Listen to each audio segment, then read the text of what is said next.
Sir ಇನ್ನೂ ನನಗೆ ಅವ್ರು ಸಿಕ್ಕಿಲ್ಲ. ನಾನು ನಾಳೆ ಬೆಳಿಗ್ಗೆ ಹೋಗ್ತಾ ಇದ್ದೀನಿ. ನಾಳೆ ಬೆಳಿಗ್ಗೆ ನನಗೆ ಅಪಾಯಿಂಟ್ಮೆಂಟ್ ಕೊಟ್ಟರೆ ನಾಳೆ ಹೋಗ್ತೀನಿ.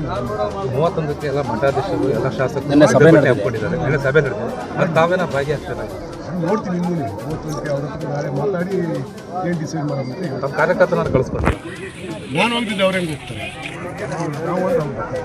ಹೇಮಾವತಿ ಮತ್ತೆ ದಿಲೀಪ್ ಕುಮಾರ್ ಅವರು ತಮ್ಮ ಬಗ್ಗೆ ಅಸಡ್ಡೆ ಮಾತುಗಳು ಅಂತಂದ್ರೆ ರಾಜೀನಾಮೆ ಕೊಡಬೇಕು, ರಾಜೀನಾಮೆ ಬಿಸಾಕಿ ಬರ್ಲಿ.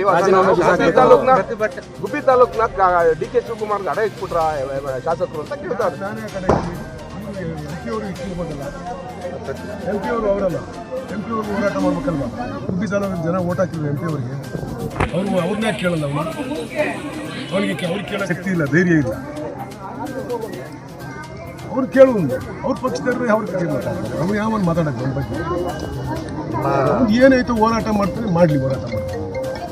ಜನಕ್ಕೆ ಅನುಕೂಲ ಆಗೋ ರೀತಿ ಹೋರಾಟ ಮಾಡ್ತಾರೆ. ಬಿಟ್ಟು ಬೇರೆಯವ್ರ ಬಗ್ಗೆ ಯಾಕೆ ಮಾತಾಡಬೇಕು? ಕೆಲಸದ ವಿಚಾರದಲ್ಲಿ ಇಟ್ಕೊಂಡು ರಾಜೀನಾಮೆ ಕೊಟ್ಟು ಬರಲಿ ನಮ್ಮ ಜೊತೆ ಹೋರಾಟ. ಇಷ್ಟ ಅದು ನಾನು ರಾಜೀನಾಮೆ ಅವನೇಲಿ ಕೊಡ್ತೀನ? ಅವನು ಯಾರು ನನಗೆ ಹೇಳಕ್ಕೆ? ಅವ್ನು ನನಗೆ ಓಟ್ ಹಾಕಿವನ? ನಾನು ಜನ ಕೇಳ್ತಾರೆ, ಜನ ಕೇಳಿದಾಗ ಕೊಡ್ತೀನಿ. ಅವ್ನು ಕೇಳಿದಾಗ ಕೊಡಕ್ಕೆ ಹೋಗೋದು.